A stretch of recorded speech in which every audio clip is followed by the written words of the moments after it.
Hello! Today we're going to read Chapter 5 of my debut novel, Eidolons, coming December 2016. That's 13 months away, and I'm working on the pre-orders and the website, and I'm at the point where I need an outside editor, other than myself. So if you know an editor, or you are an editor, and you want to get paid to work on a fantasy literary novel, by all means, hit me up on Twitter, Facebook. We'll eventually talk on email, and we can discuss pricing and sample portfolios and all that stuff. Same for cover designers. That'd be cool to have one of the humans or people I know working closely with me. Very creative bunch, those humans. Anyway, let's get to work on reading. So this is Chapter 5. Where are we going? Anita demanded and grabbed my wrist so my feet floated forward until I lay flat in the air and my shoulder got wrenched from its unearthly socket. If I said the urinal, would you give me some privacy? I yanked away. The Grim Reaper's glowing hand still freaked me out, so I was tugging so violently that when she let go, I bashed my nose. You know, getting through this fog is annoying. Can't you turn it off? Another one of your magic snaps ought to do it. Don't gripe. I flew over rooftops, gabled, missing shingles from that tornado 4 years ago. No one died. I wanted to soar into the clouds, then nosedive to my destination at terminal speeds. But it was too tiring, even getting above the pines. The campus was empty except for a few squatters kicked out of the cafe. A girl lay by the pond. A book covered her face. Her REM cycles scanned the text about as well as an awake student might. It must have been class time, and everyone else was stuck inside, learning. I flew through the roof of the skipper's hall. The mezzanine classroom was empty, and I landed in the second-floor office. But it wasn't the one I wanted, so I passed through a bookcase behind it to find the right one. It was perfectly ordered. The desk had stacks of papers where the edges lined up. Anita popped in, looking around with the wonder of a first year, amazed at an academic's office. She ran her hand over an old manuscript by A.W. Johns, like she knew the book. I didn't know it, but the literary catalog of quality reads counted in the thousands, and the trash I enjoyed was in the 10,000s. There was a lot I hadn't read.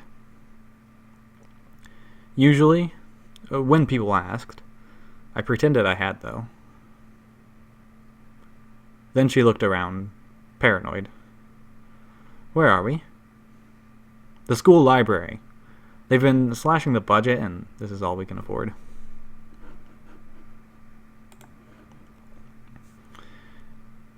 His red pens were in a Hershey's mug with the handle glued on, with flecks of painted ceramic missing near the cracks.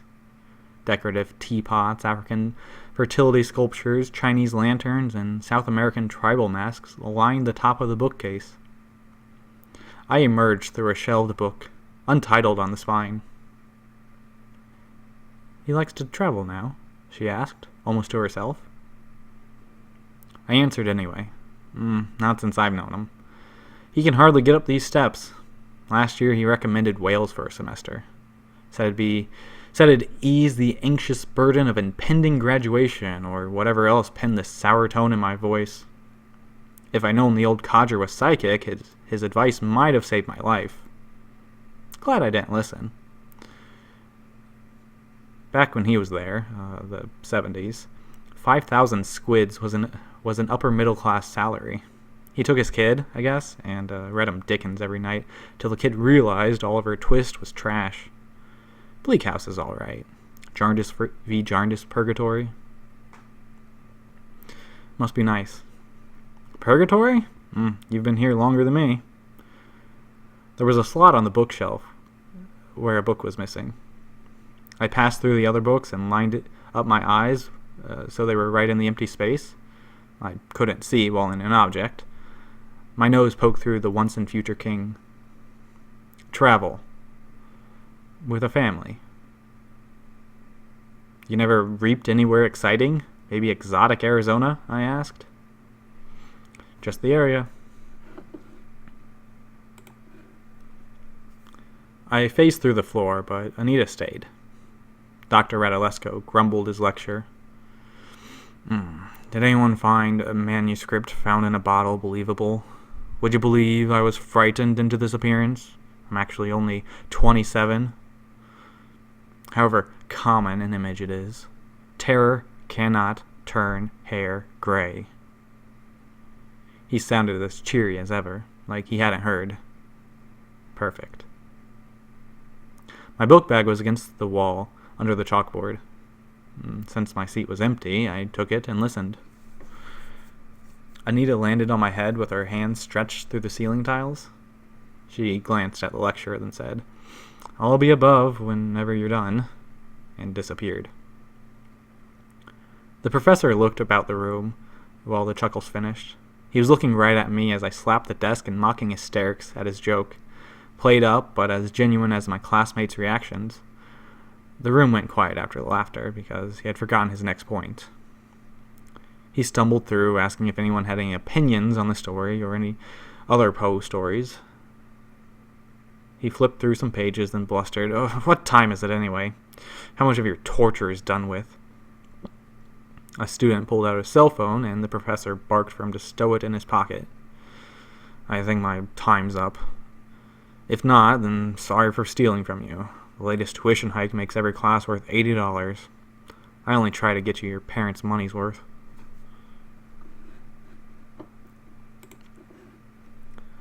The students meandered out of the room, and a girl asked him what their assignment was for next time.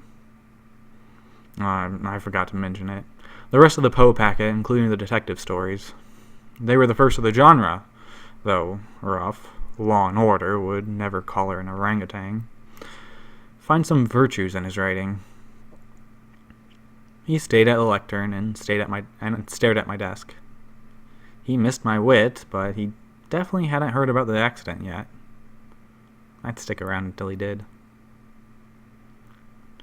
He packed up the lecture notes into the scratched briefcase.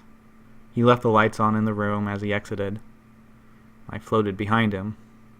On the stairs, he met a chunky colleague of his with 3 braids in her hair and yellow lensed glasses. Mr. Radulescu, Dr. Koza said.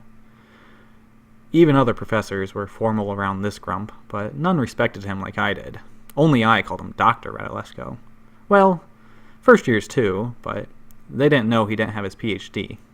They called everyone Doctor. "We just got an email about one of your students, Tom. It seems he was involved in an accident in the square." "He didn't make it." Oh, his surprise. "Yes, I know," Dr. Radulescu said. "What?" Where was the shock?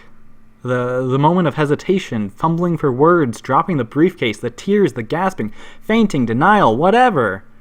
He was a literature professor. Didn't he know how to react? "Suicide." "Goodness, no. Why do you always assume that?" Professor Koza asked. "Why else do these kids die?" "Car accident." He sighed out the dust from his decrepit lungs before admitting, "TK was a good student." Damn right I was. A bit lazy. I'd hunt down whoever spoiled the surprise and poke them every night, despite what Anita said. They deserved bad dreams. They were an emotional validation thief. And he never appreciated timeless legends or anything else he didn't understand. He'd believe in half the crap those medieval bards sang. A 17-foot green giant who got his head chopped off and then walked out with it cradled in his arms? And his handwriting was a mess. The old bastard always hated me. I floated upward through the offices, through the empty classes, through the roof, and there was Anita. "So, that was your professor?" I muttered I had no professor. Wasn't surprised, was he? Who cares? Red will be. I hurried to her house before someone else ruined my fun. Thanks for watching.